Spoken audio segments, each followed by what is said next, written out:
Hello, welcome once again to Pale Blooms and Beyond. Thank you for joining us today. If you do like the programming you see here and the musicians and artists that I visit with, please be sure and hit the like button and also subscribe to the channel. Duncan Mackay is an English-born composer, singer, arranger, and keyboard player whose career has spanned over 50 years. Early on, Duncan would tour South Africa and Zimbabwe and record his first album, Chimera. Moving back to the UK, he would join Steve Harley and Cockney Rebel and play with the band from 1974 to 1977. Duncan was then a member of 10cc from 78 to 1981. Other artists Mr. Mackay played with included Kate Bush, Alan Parsons Project, Camel and Budgie, to name a few. Since immigrating to South Africa in 1993, Duncan has composed music for a number of SABC series, as well as music for KPM and Strange Fruit Productions. Over his career, he has recorded and released 8 solo albums. More recently, Duncan joined forces with progressive band Fluance, releasing an album with the second release in late-stage production. And my guest's latest project is with guitarist Mauritz Lotz and the resulting album, A Beautiful Madness. Well, welcome, Duncan. Thank you very much, Greg. Thank you for being here and taking time out. Well, it's cool. Well, it's all good, right? Well, take us back. Where were you born? Oh, I was born in England, in Leeds. Leeds. And you know, I there was never any doubt really I was going to do music. My late father was a very, very talented violinist, professor of music. He led a couple of orchestras in England. And so he stuck a violin under my chin at the age of 4, and that was part of my growing up, was music and practicing. And I went on to do my degree in music, but funnily enough, although I've never used it in my rock and roll career, but it was in violin. That was my degree. I did piano and later church organ as second instruments because at university you had to do a keyboard-based instrument as a second instrument.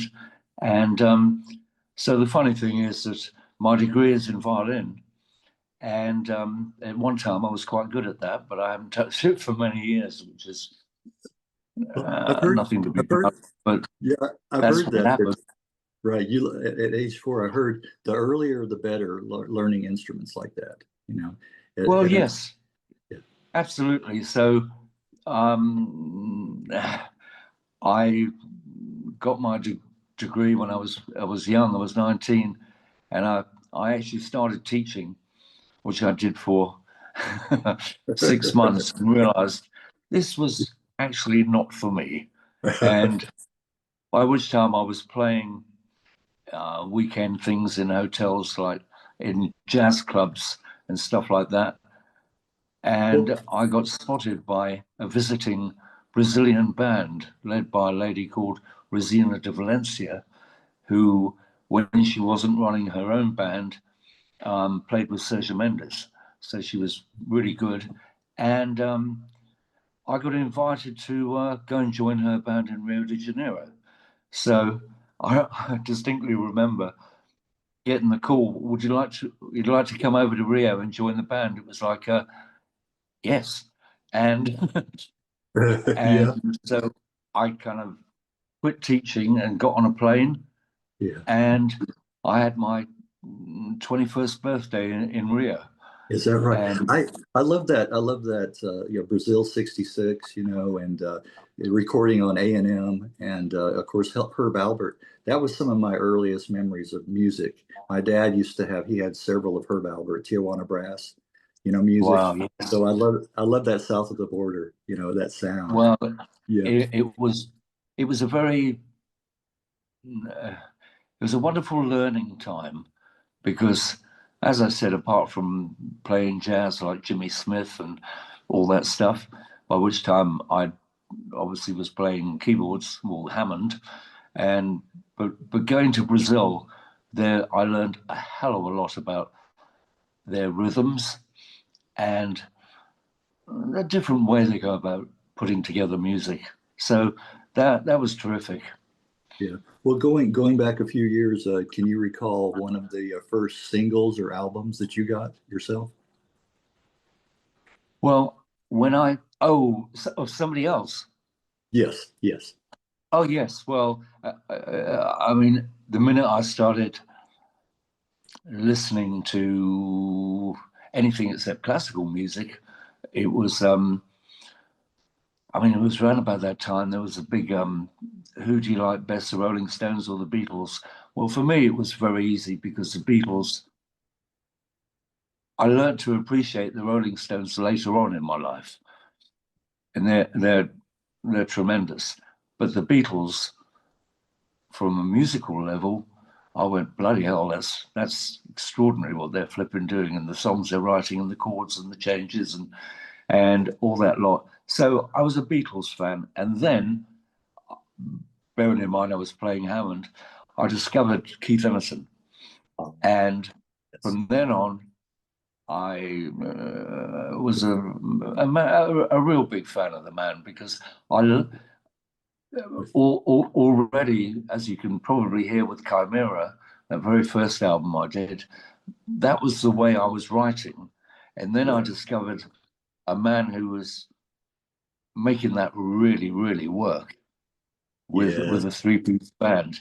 Right. Um, With, with, my with the nice, yes, with the Nice, yes, and then ELP, of course. But of course. um, this is where my church organ training came in handy because when I started that, it was just myself and a drummer because I was playing bass pedals with my feet, obviously, as well as all the stuff like that. So it was just a two-man outfit making a very big sound, and that's when I got noticed and offered the chance to record Chimera.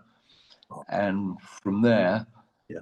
Chimera went out, and I'd started a club in Johannesburg. Now, it was the right time, the right place. Bearing in mind, South Africa at that time didn't have television Right. and had about one radio station that played, come up, played, you know, Knock Three Times and really middle of the road pop. Yeah. And so all Well, clubs played that type of music and had dance floors. And a wonderful opportunity arose. I wanted to interject. What took you to South Africa with your band to Well, begin with? What took well, you there? my late father, I was fortunate in that I went to a public school, Shrewsbury School, very good education, because my dad was teaching there. And then he got the offer to go and teach at university in Port Elizabeth in South Africa. And I mean, you can imagine, I had my 17th birthday on the boat and I was dragged screaming and kicking there because you know, Yes. who we knew nothing. I mean, it was a time where you couldn't pick up one of the things we're talking on and find out what was happening in the world. And so, as far as I knew, there was this little town and lions and elephants a couple of yards down the road. So, Right. but anyway, so my dad took the whole family over to Port Elizabeth in South Africa, and which was looking back an incredibly brave and adventurous thing to do with a wife and four children, and so that's where I went to university. Oh, okay. And but then when I came back from Rio, I skip a few bits, and I got the opportunity to open this club in Johannesburg called the Branch Office, and it was a club where nobody danced, and they just sat down. There was cheap food, cheap beer, cheap wine, and there was me and my drummer Mike Gray playing Keith Emerson and my stuff and Chimera, and it was just so extraordinarily different, that for some reason it was the right time and the right place. The club filled up and it was full, and it became an instant success, which was to the extent that when all the other musicians finished their residencies playing not 3 times at 11 o'clock, they'd come over to the branch office and sometimes jam or listen and stuff like that. So it was a very, what happens in life. At the time, I didn't realize how important it was going to be in my life, but Right. but it really took off, and because of that, anybody visiting Johannesburg from overseas would kind of go to the club, which included one night a guy from Phonogram International, a man called Peter Knight Jr., and he came to the club, and at the end of the night, I talked to him, blah, blah, blah, and I was coming to the... I'd done the club, and it was really successful, and I'd been there a year or a year and a half or something, and I knew I wanted to go to England because that's where everything was. And Peter Knight, I got a phone call, and back in those days, phone calls were ridiculously expensive Yeah. and very difficult to do. Yes. And he said, Ginger Baker and Adrian Gervitz are starting a band. They've heard your album. They'd like you to join the band. It was like, what? Because I mean, you ask what I listened to. I listened to Eric Clapton and Cream, of course. So that was like an instant decision. And I got the phone call on the Thursday, and that Saturday, I got on a plane. And I had instructions with what, my Hammond and my synths and all my gear, pack it up and put it on a boat, and I'm off. And so I just got on a plane and got off at the other end and and walked into plane with Jacob, which was quite extraordinary. Back before you left South Africa, did you have any run-ins, experiences with apartheid? No. No. Okay. Well, yes, I did. In fact, before that, I was playing.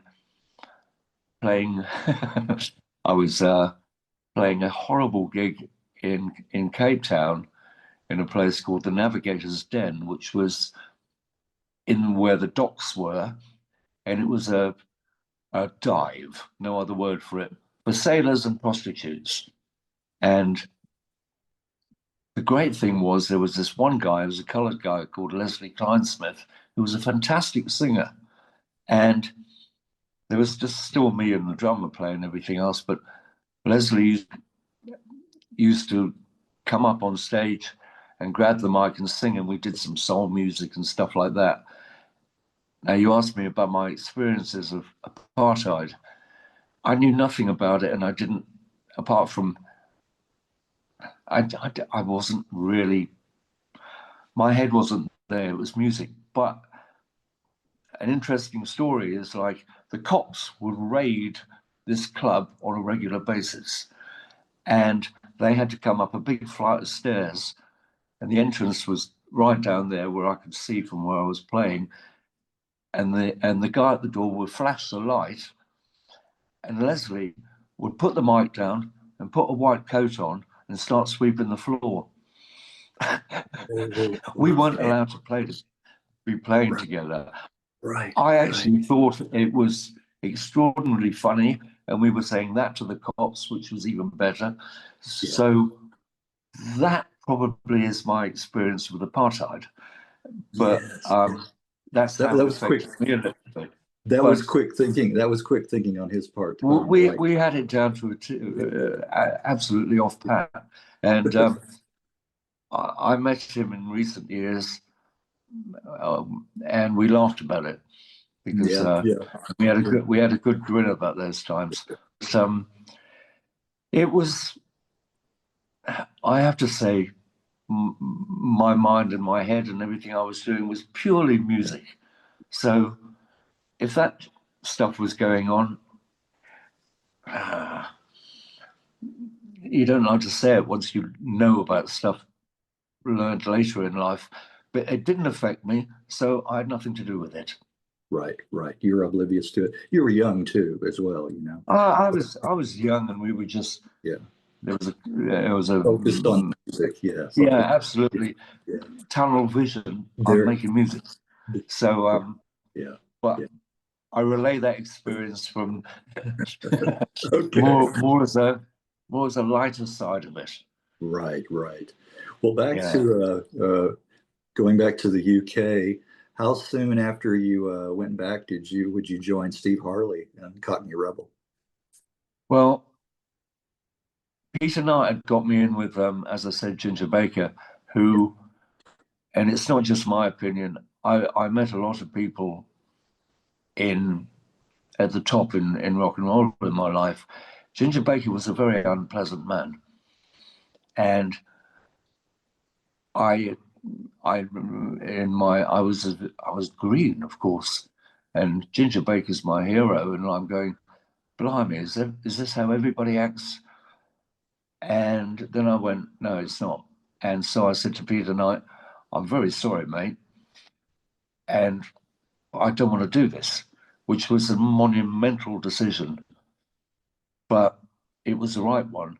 So Peter looked around, and Steve Harley had got rid of his band and was looking for a keyboard player for the new Cockney Rebel.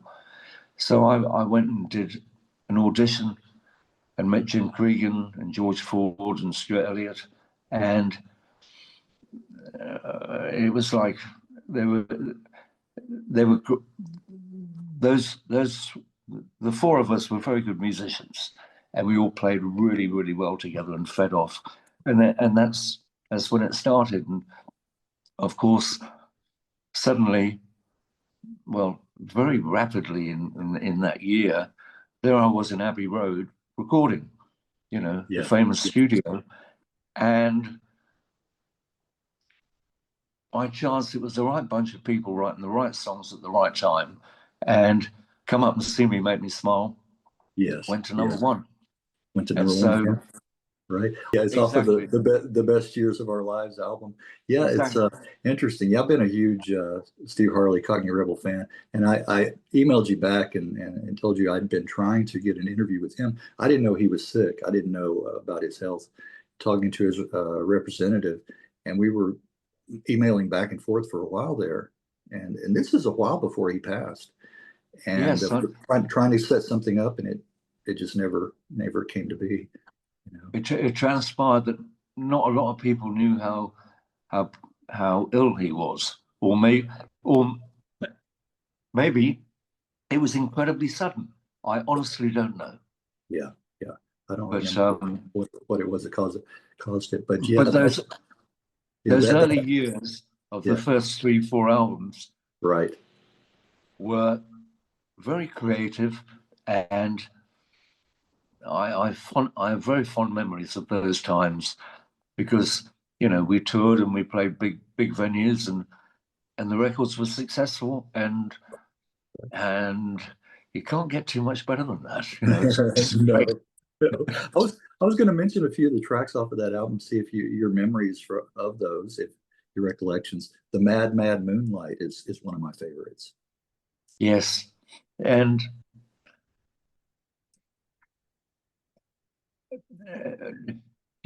the way all those songs of the first albums were created was Steve would come in with an incredibly basic and rough version of a song and strum it away on his guitar.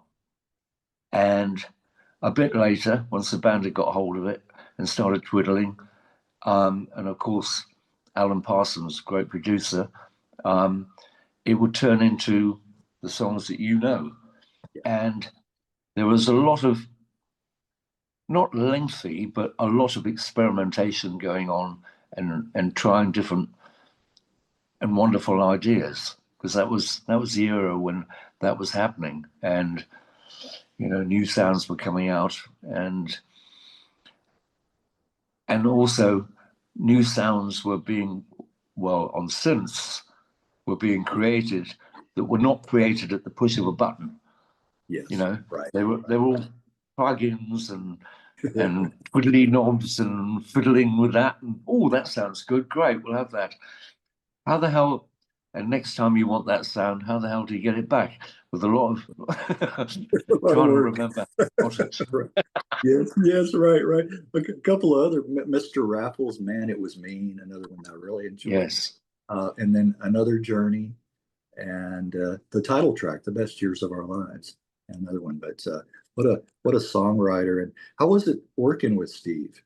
How was it? Well, back then, it was. As I said, I have fond memories. The reason everybody left was Steve was completely unwilling to acknowledge anybody else's input in writing a song. So all the credits go that Steve wrote everything. That's how it was, and there was no way around it. But in the end, Jim left because of that, and I left because of that, and that's when it was. With hindsight, I thought that was really short-sighted, because he had a bunch of very creative people who made those songs become the songs that were successful. Right. I mean, if you look at his life, the most successful records he ever had, that he lived on for the next 40 years, are the ones that the four of us made with him. Yeah. That's just a fact. They are. I won't mention a name, but I was trying to get an interview with another guy who played with Steve, and he said, I won't do it. He said, no, those are bitter memories for me. He said, the way we were treated. Yeah. So, Greg, you're quite right. Yeah. What is it? 8 years, 10 years ago? Anyway, I got a call to do. It must have been it was 40 years. So was it 2005? Anyway, whenever it was, to the original band, Stuart Elliott and Jim Cregan and myself. Unfortunately, George had died. Yeah. To come back and do a best years tour. Yeah. And I said, well, all right, yeah, that sounds great. And the more I thought about it, I thought, well, it might be fun just to get a little bit of that great fun we had together. And so I went back and I did the tour, and it's common knowledge, it's no secret, but I wish I'd never done it. Yeah. Because it sullied the memories. Steve was always Steve always thought he was very important, and that was fine when he was. Yeah. And I remember saying to him, I said, I came back to do the best years of our lives tour, not the bloody prima donna tour. Right. Right. Well, I'll just mention, we don't want to, tarnish his. No, legacy, I'm not. It's just it was a long way away from what I went to do. Right. And you can edit what you want. No, I'm just glad that I finally found somebody to talk about him, because the music was so influential for me growing up, and I love the music, the outcome. But I know the inner workings of a band is not always smooth going. But off of that album. Go ahead. The thing was, Greg, back when we were doing it, none of that was. Steve was always a bit of a prima donna, which is fine. He was a front man, and but it didn't get in the way of us creating those songs and having a lot of fun. Yeah. you know. And Speaking, so yeah. Speaking of prima donna, you played on "Love's a Prima Donna," and yes, three songs I like: "Judy Teen," "Love Compared with You," and the cover of "Here Comes the Sun." I think it's a nice cover. yes, that was. I mean, that's what I said about having rain to play. I was all over the place on that, and it all worked. So I could do a bit of virtuoso stuff on that, and we could sing a lovely song. It's Yes, all good. yes. I did want to mention my favorite, and it's before you played with the band. Sorry to say, but my favorite Cockney Rebel, Sebastian. That's just a Yes, wonderful, wonderful song. I just love that. it's a fabulous song, and when we're talking, the way we're talking is like the previous piano player was enormously pissed off to not get a credit for that. Exactly, I would be too. Exactly, exactly. I mean, that was half of the song right there, at least. Of Right? course, it was. Yeah, You yeah. know.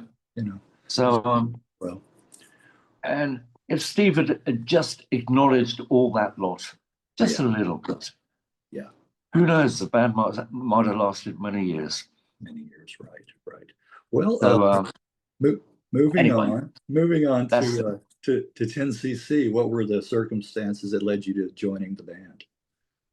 well that that was a chance encounter that turned out to be bloody fabulous. Because 10cc was a superb band with great players, and I got on with everybody, and we had there was no ego going on and stuff like that, and it was just people playing complicated but listenable great music. And how it happened was it was I had a friend of mine who actually did the album cover for Score. He was a well-known photographer, and he used to hold a New Year's Eve party at his photographic studio in the West End of London. And so, him and I were mates, and he said, "Hey, do you fancy playing in the new year?" I said, "Yeah, why not?" So, looking back, it's hard to think, but me and one other guy, we carted my Hammond all the way in. I stuck it in the back of a van, carted it up 3 flights of stairs, and set up the Hammond and a couple of Leslies, and it was a drummer and a bass player who I vaguely anyway. So we started just jamming the night, and it was one of those great parties where everybody was having fun. And then this guy turned up with a guitar and said, "Can I join in?" I said, "Of course you can. It's the freebie." So he started playing, and him and I played together great. I found out later his name was Rick Fenn, who was the guitarist. And Yeah, so, right. Yes. unbeknown to me, 10cc were looking for a new keyboard player, and I got a call, probably from their management, I can't remember, about a week later, and said, "Do you want to come over to Dorking Strawberry Studios and meet the guys?" I said, "Yeah." So I went over there, and literally a week after that, that's what my memory says, I was in there making the album with Dreadlock Holiday on it. Yeah, And yeah, yes. in fact, I think Dreadlock Holiday was one of the first things that they were working on, and and we put the album out, and that went to #1. So it was like, Right, right. yeehaw! You're on a good streak there, weren't you? Yes, Yeah. Right. and the success of all that and the subsequent touring and everything was just wonderful. It Right. was it Yeah. was it was a couple of, I don't know how many, but a few levels above what I was used to, and I was used to quite good stuff, and I Yes. thoroughly enjoyed it. Right, right. Well, did I tell you I have an upcoming chat with Paul Burgess? Good old Paul. He is. I saw him a couple of years ago when they came to Cape Town to do a, because the 10cc now is just with Graham, Eric and Graham Party Company. And so it's Graham, Rick Fenn, and Paul Burgess are the original guys. And I went to visit them in the hotel, and it was just bloody brilliant. In fact, I think it was 2 years ago, Rick Fenn came over for somebody's wedding, and he stayed with me, and it was just great to catch up in old times. And people, we've got older, but we haven't changed. And Right. you can enjoy talking to Paul. He's a very funny man. Yeah, I'm gonna get so much information on 10cc I won't be able to stand it. Right. Well, I just want to mention the tracks from Bloody Tourist. That's the album with Dreadlock Holiday. Also, like Yes. For You and I, Yes. Take These Chains, Red's in My Bed. Red's in My Red's Bed. in My Bed. Yeah, remember that one? Yeah. Lifeline and Tokyo. Those are my picks. Tokyo, yes. Yeah. I distinctly remember Tokyo. There's a rumble in there, which is depicting an earthquake. Yes. I had a set of Moog bass pedals, and we played, I can't remember what key it's in, but we played the root note, and then we detuned it and played one next to it, and the whole flipping room was shaking. We couldn't actually cut that on vinyl to the extent that it did when we recorded it, but that was the plan. So yes. Yes. Yeah, I like to hear those kind of stories too. Well, from the album Look Here, you mentioned earlier Rick Fenn. You and he co-wrote Welcome to the World, the track on that album. Yes. Well, I mean, that was the other thing that was, well, it was different from what I'd known with Harley, in that if you wrote something, you got credit for it. Yeah. And people welcomed that. And it was wonderful. That's just how it should be, Agreed. Yes. Well, we have to talk about Alan Parsons Project. I mean, you played in some of my favorite bands. I have to say, another one for me. And you played on 3 great albums. I think they're the most creative period for the band. Yes. iRobot is still my favorite Alan Parsons Project album. Yeah. Indeed. Yes. I don't think there's a bad track on the album. No, that was another great time of experimenting and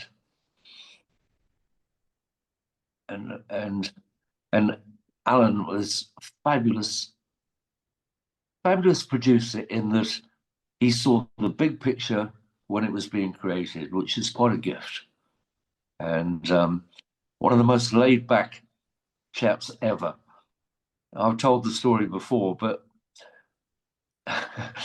and at the beginning, especially with probably, it must have been with Rebel, I didn't think he liked anything that anybody was doing. And then I realized he was just that laid back. And then in my memory, and a couple of other people have said the same thing, you'd go down and you'd play some part and all that lot, and he'd come up and he'd say, "So what do you think, Alan?" And he would say, "That doesn't bother me. That meant it was on the bloody album. That was terrific." That's his way of expressing that. It doesn't bother me. Yeah, that doesn't bother me. Understated, right? He was very much that way. Right. You never really saw him getting excited about things, or no, too emotional? No. He wasn't that emotional. Okay. That's interesting. Well, I'm sure he was, but not when I was around. Not when you were around. Well, then Pyramid from 78 and then Eve from 79. I like all of that material during that period, Don't you find that era? Yeah. I know life changes and the music today is often something that I don't understand, but or don't understand its popularity. But that era, anybody who was that I was hanging around, it was a very inventive, creative. Let's try, because who knows? It hasn't been done, and let's try it. And some fabulous stuff came out of that time. Not just stuff I've played on, but just everything. You know, from Keith Emerson. I mean, a band like ELP, and I know there's bands that are playing that type of music, but the success of ELP was in that era. That was when people didn't mind completely over the top stuff going on. Yes, right. And it was very, a lot of that progressive and yes was another one, that I just yes, indeed. Right. It And, really and Genesis, Genesis. Oh, you hit on one right there. Yes, I love all bands that explored stuff and right. opened avenues that hadn't been looked into before and were great at it. And yes, it was a time where I actually did listen to bands like that and get inspired. yes. And that doesn't really happen for me too much these days. But there you go. It doesn't for me either. I have to tell you. Yeah. Well, Kate Bush, another one. The Kick Inside, I think, still her best album. Yes. The man with the child in his eyes. That's my all-time favorite. And of course, Wuthering Heights off of there. She is one of the nicest, loveliest, and of course talented people I met. She is just a very nice person, and I can tell you a funny story about how we met. Yes, please do.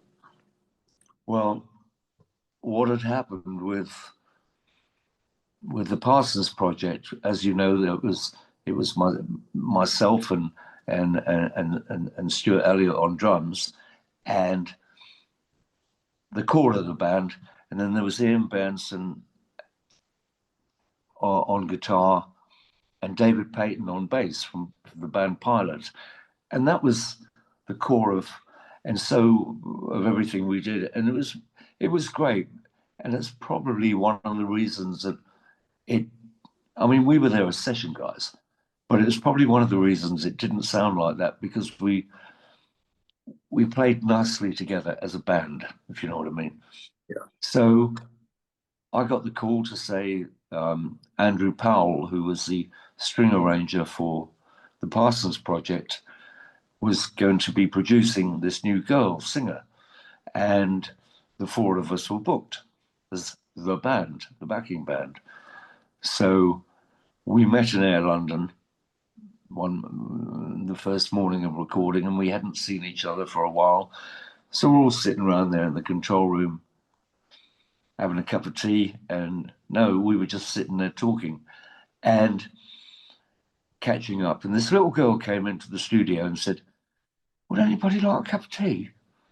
He said, "Oh, yes, please. Sugar, no sugar, great." Blah, blah. And off she went, and we carried on talking. And then a little bit later, Andrew Powell came in with Kate carrying a tray and said, and it turns out this little girl who'd come to make us tea was Kate Bush. Is that right? that was her. Wow. That was her. And Andrew came in and said, "Oh, so you've met Kate?" And we said, "Blimey, sorry, love, we had no idea." And yeah. So that voice of hers, though, gosh, absolutely. When we first heard her open her mouth and her piano playing, it was beautiful. And we first heard her, we went, holy shit, bloody hell, that's fantastic. And once again, another comment on that time. Yes, that was a time where you could have that extraordinary voice and capitalize on it. for the first time ever. I mean, I know now there is lots of people singing weird and stuff like that, but then it was a bit of a first. Yes, yes. Right, right. And And I think I saw her first time was on Saturday Night Live when she was on on that show, and I couldn't believe it. I mean, just that, like, her just her presence and her voice oh, coming across like that. It was just, yeah, it's stunning, stunning. stunning, stunning, stunning artist. Yeah, And once again, a very, very nice lady. You right. know, Uh, the would you like a cup of tea says it all, really, yeah, doesn't that's right. Yeah, it? she's very, very humble as well. Yes. Yes, yes. Well, Camel, here we go again. I mean, Yeah. I could list my favorite bands, and you played on a whole lot of them. I mean, it's the ticking off the list here. You played on Nude from 81, Yeah. and also the Single Factor from The 82. nude album was wonderful, and there was talk of me becoming a member and touring with them, but I was committed to other things, which was at the time. The other things were great as well, and I couldn't do it. But I was sorry not to, because I enjoyed working with them. I enjoyed the music, and great band. Colin Bass, who plays with them. I talked to him. Well, it's been probably a couple of years now, a couple of years ago. Yeah. Yeah. And you mentioned David Payton with Pilot. I had a really nice interview, not nice talk with him. Again, it's been a while, but yeah, some of those musicians. Wow, that's Yeah. very interesting. And Budgie, I'm really surprised you played on the '82 album "Deliver Us from Evil." I wasn't following the band at that point. I just remember them early on with Bread Fan with that track. I remember the guitar, the shredding on that. On that. That's what I Yeah, I wasn't familiar with them at all. Yeah, yeah. I'm sorry to say. And once again, I got the call from somebody to say they wanted to come play on the album. So,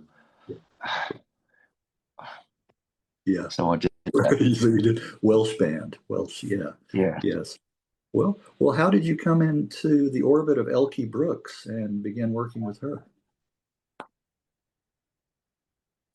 I was doing some session work for a great producer called Dave Mackay, same surname as mine, and he was using a guitarist.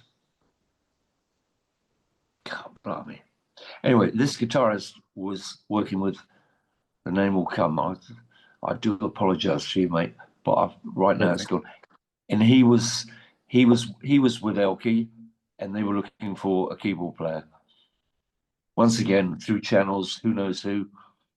And so I met Elkie, and we got on really well, and I enjoyed that time. It Wasn't Zal Clemenson?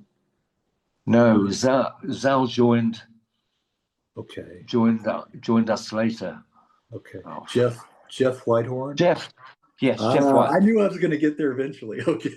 All right. Yeah, Yeah. do apologize, Jeff, That's all for right. the name in my head. But That's yeah, all right. great guitarist, good guy. Okay. Yeah. And you would work with and manage her for what, 3 years there with Elkie. Yes, and yeah, we did a lot of good shows and stuff like that, and yeah, fond memories. That was a time where I always thought it was going to go a little bit further than it did. Yeah. And so it ended eventually, but which was a shame, because when we were writing together, and I used to drive down to where she was down south in England and spend a week writing, and very creative and good times. She was She is at the age of, she's older than me, and that's saying something. She's still performing. Hats off, you know. Right. To anybody that's still out there doing that. Yeah, exactly. Absolutely. And kudos. Needless to say, live in some of the, I can't think of the songs, but she would go Vinegar Joe-ish, and I bloody loved it when she got the color. Yeah. She could rock with the best of them. Yeah, you know? Yeah. Yes, she could. Yes, she could. Well, and that part of it, I liked more, of course, than the commercial side, for want of a word. Yes, I did too. I prefer that. With most bands, I prefer that from the commercial. Yes. Yeah. Well, orchestral evolution, the culmination of a 4-year project. Yeah, that was. I was working, doing some library stuff, probably, with a guy called Richard Hill, who was the conductor and a trombone player, a bit of a classical bod. But he, in the early 70s, he'd had some success with writing shows for the West End and stuff like that. Anyway, so we started talking about this, and in between things, we started evolving this idea of, and it all came from a talk in the pub. We were talking about orchestras and how they've evolved over the years. In that, was it Beethoven? Anyway, the instruments. Let's take violins. Violins started off as viols, and they grew into violins, and then so it's not like suddenly there was an orchestra and you had violins.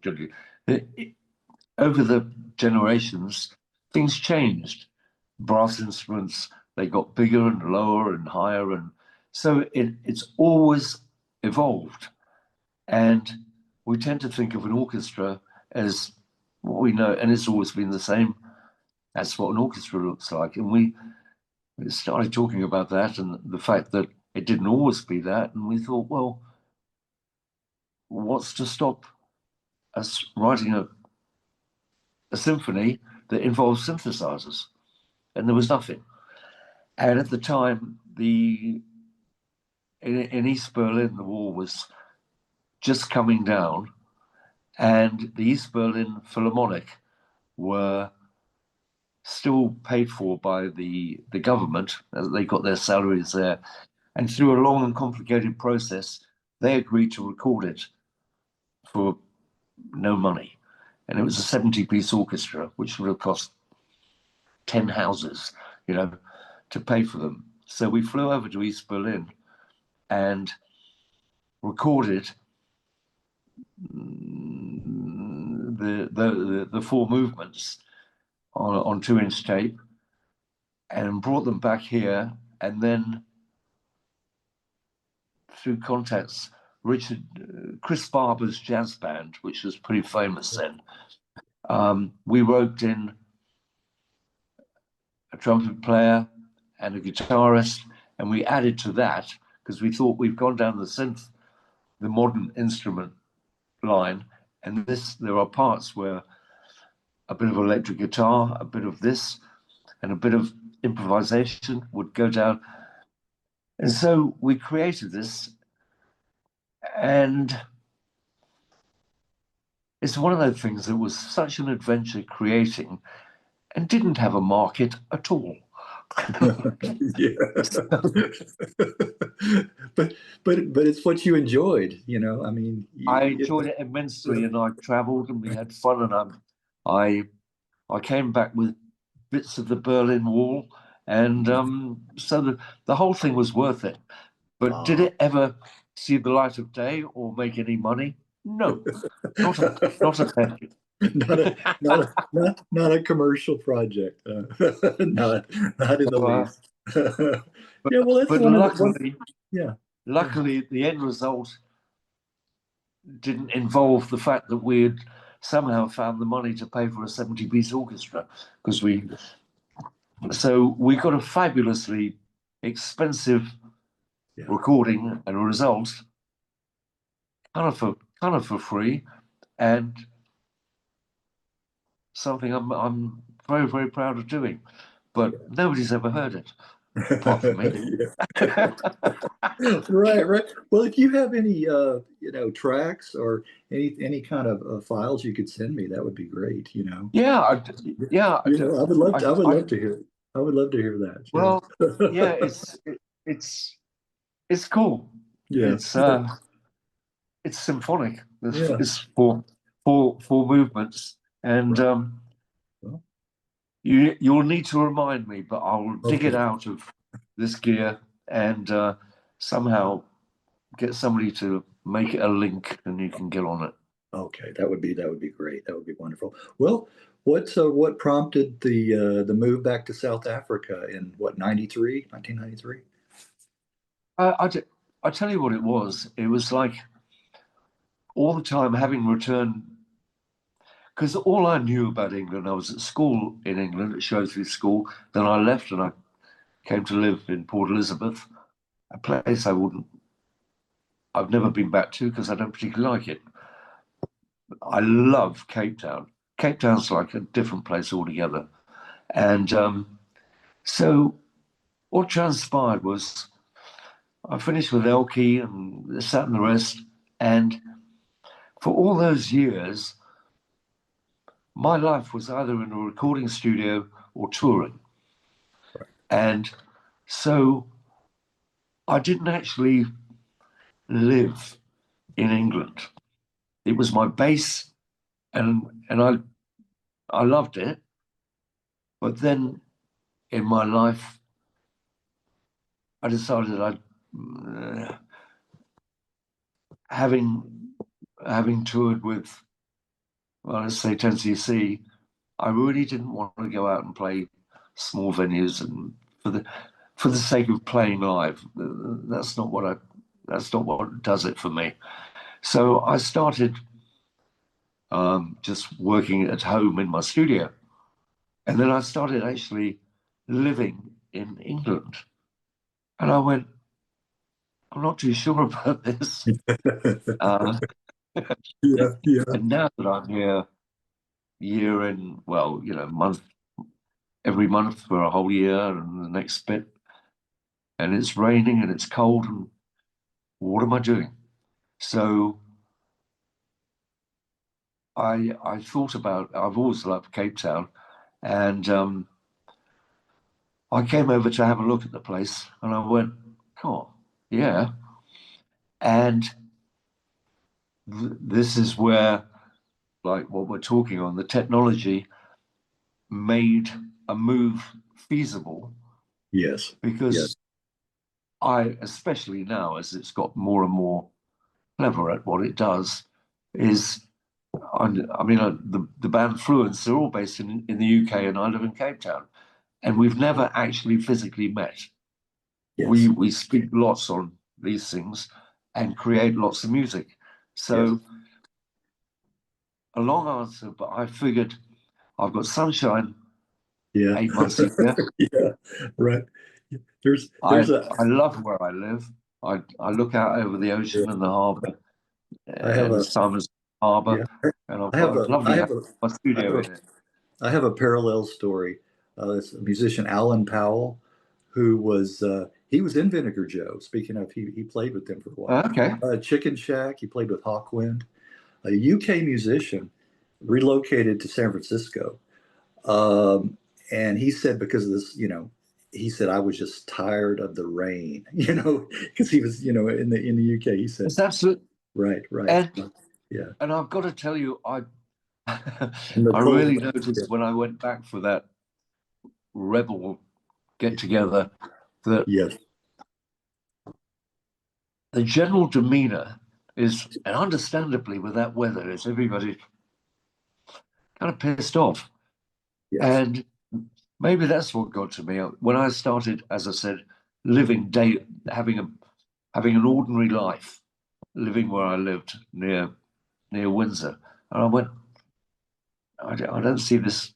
I want something different, Yes. and I Yes. certainly want less rain. Rain and cold winters and that kind of thing. Yes. Yeah. Yes. So Yes. so this has been a Yeah. great place to live. Yeah. Plus, with the UK, and we're at the very worst, we're 1 hour time difference. Right. So it's Cape Town works for me. I like the place, and it's got less. I also noticed when I came back to the UK how policed everything felt, with cameras, speed bumps, and don't do this, don't walk there, triple. Whereas here, it's still quite a laid back place. Yeah. And Maybe I that works for me. yeah, maybe I need to come over there because we have that here in the States. It's so similar, mirrors what's going on in the UK with security and all that, crackdown. It's So, yeah. I have friends in LA who I speak to with the administration you've got and how flipping it's difficult. They say, It's very with it's an upside down world is the way I look at it. Well, yeah. Well, did you enjoy? I want to ask you, did you enjoy the Animal Planet documentaries and the KPM for KPM? Yeah, yeah. Yes, I did. Yes, I did. And in fact, something I discovered that when I've always done music, I often see visuals with it, and always have. So suddenly writing 2 visuals, brilliant, and it's good. It's just another facet to making music and doing it. So as long as it's new and as long as it's adventurous, I'm in. Right. As long as it's another adventure. Yes. Yeah. I have to say that label KPM is one of my favorites for library music. I love that late 60s, early 70s music that was on there. I talked to John Cameron, who recorded on the label, and also Keith Mansfield. I know you'll know Keith. Yes. Yes. They both had some great stories to tell. Yeah. So I always loved loved that. It's a great label. And I mean, the cool thing is some of the stuff that I did many, many, many years ago, every now and again it pops up and makes me a few bob, because there's obviously people like yourself and me who like that type of music. So all good. There you go. Right. Enough to pay a bill or something, right? Like you said. Yeah. Well, that's what I hear from a lot of people. The royalties are, I could pay a light bill, or things like that. Well, do you know what, Greg? It does, because you've forgotten about it. Yeah. And so when something comes in, you go, "Oh, blimey, that's great." It's great to get a few bob, but it's actually. I'm not saying money isn't terribly important, because it pays for things, but the better thing for me is knowing that something I wrote 30 years ago, someone's using now for something. Excellent. Good news. Right. Good music is going to last, and it's going to travel through time. It does. It does. To always find a younger audience too. How did you feel about Kintsugi, that album? Another one that actually the last 2 solo albums are not my favorite. Okay. And they're for reasons that sometimes I look back and I say, well, it's my fault. I should have put a stop to it before it got out of control, which is, bottom line, should have stopped with me. And for some reason, timing, commitments, deadlines and all that lot, things happened. And however, the new one with Mauritz Lotz is something I'm immensely proud of. And as always, it is generally down to the people. Both the previous ones I'm talking about involved people that didn't think like me, put it that way. Whereas this one, he's a new musician, a recent acquaintance, and now has become a good friend. He's a fantastic musician. Apart from, I met him thinking he was a great guitarist. It transpires he's a hell of a lot more than that. And how that started, he's been a session man all his life in South Africa. And in recent years, and I've done a ton of sessions, we're always doing something to make a client or somebody else happy. And with Fluance, we were looking for somebody to replace the guitarist who didn't work out. And I got introduced to Mauritz, and I heard him play on something. And then I tested it out with Fluance, with the chaps in the UK, and everybody went, holy shit, this guy's an amazing guitarist, which he is, and fitted in brilliantly. And after that, we started talking, and one day he'd come round to talk about something, and I said, I've got this idea. Do you fancy making a record where the only clients are you and me? And the only objective is to make stuff that puts a smile on our faces. And you know why I did that, Greg? Because I went back right to Chimera. Yeah, right. And I thought, do you know what? When I first did that, I knew nothing about the music business. I didn't know about commercial side. I didn't know about deals. I knew nothing apart from playing. And the whole point of that album is, luckily, as I said, time and a place, somebody else liked what we were doing, because there's nothing commercial about Chimera, especially back then. One track is 21 minutes long, and the other two on the other side is 12 minutes and 8 minutes long. I mean, nobody told me you meant to write 3-minute songs.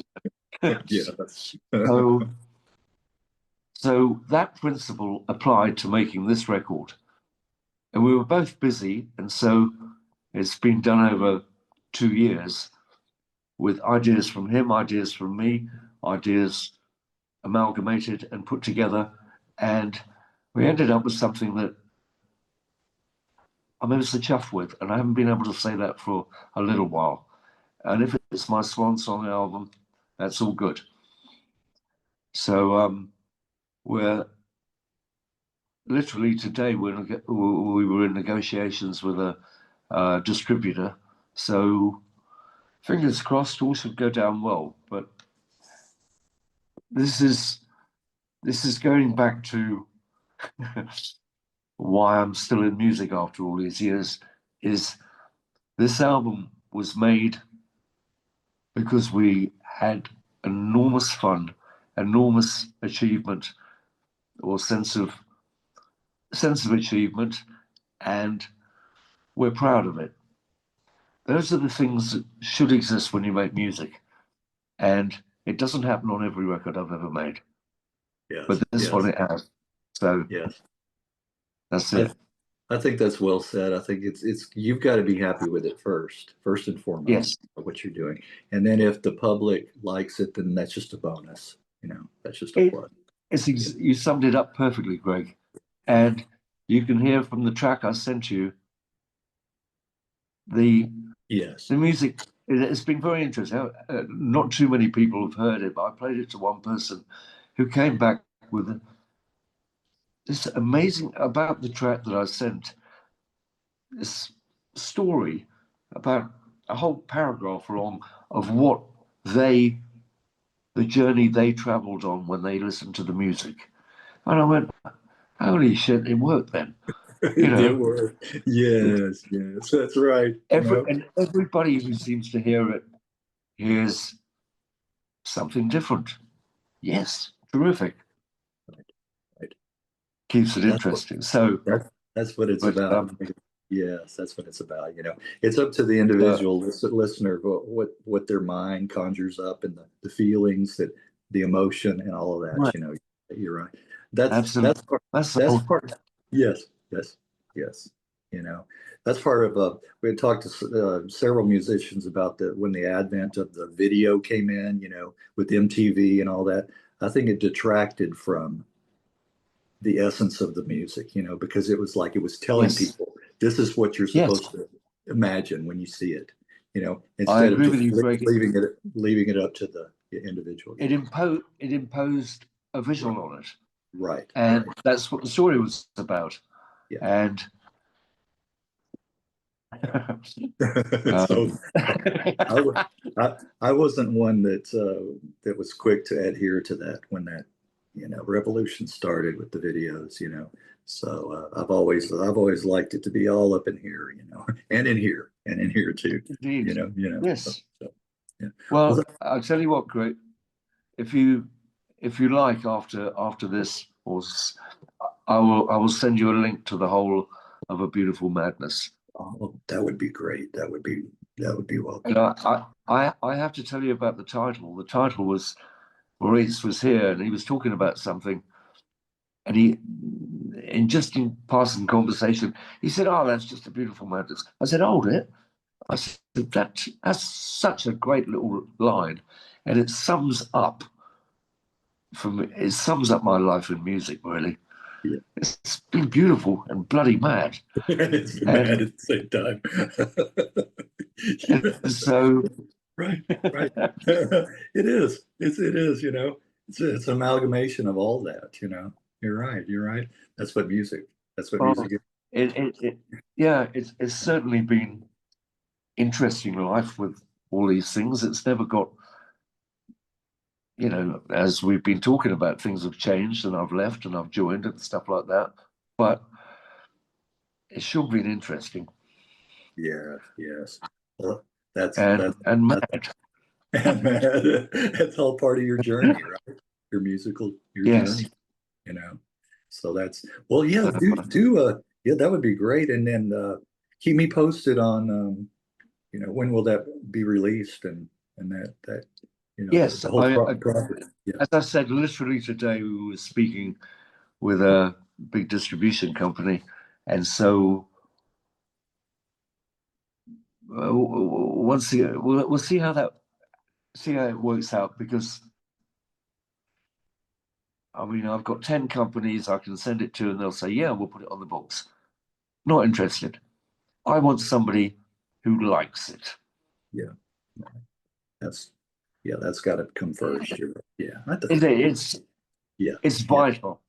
Right. It's always been vital, but Yeah. even more so in this day and age where there's 10 million things released every day, because it's chuck shit at the wall and see what sticks. And That's what. Yeah. so not on this record. Right. So I will let you know as soon as we've got the result that we want. Okay. Well, you got to find that right, label to work with, like you said. Yes, it's got to be a good fit. Good fit there. Yeah, definitely. yes, it has. It's just Yeah. I don't want anything ugly to do with this record. Right. And we live these days in a pretty ugly world, and I want to do my best to not involve that in this piece of music. Yes. It's Yes. probably a bit wishful thinking, but we'll see.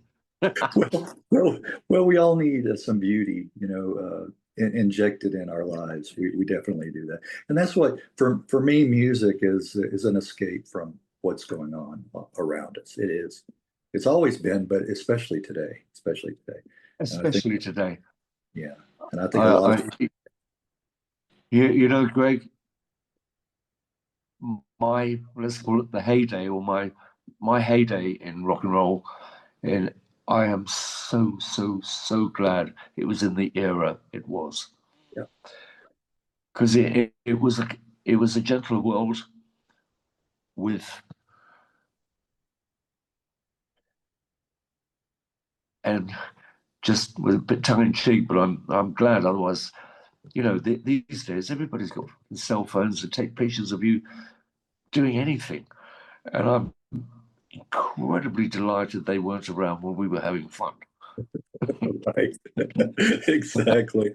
I feel the same. I feel the same way. You know, I miss those times. You know. Yeah.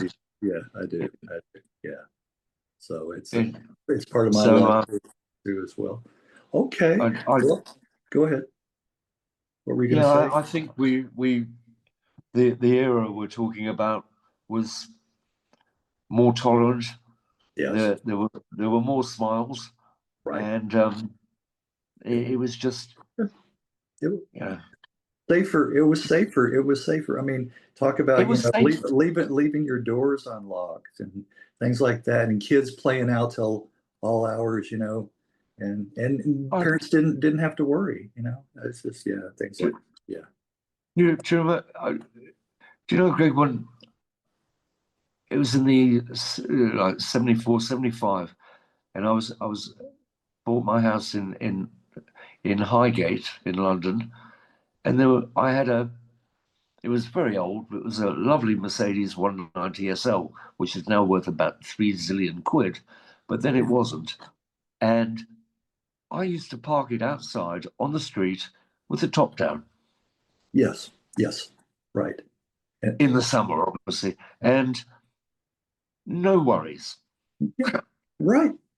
Nobody would bother it, you know. No. Yeah. It was just different, mate, and I'm glad. I'm super glad it was then, and I was part of it then.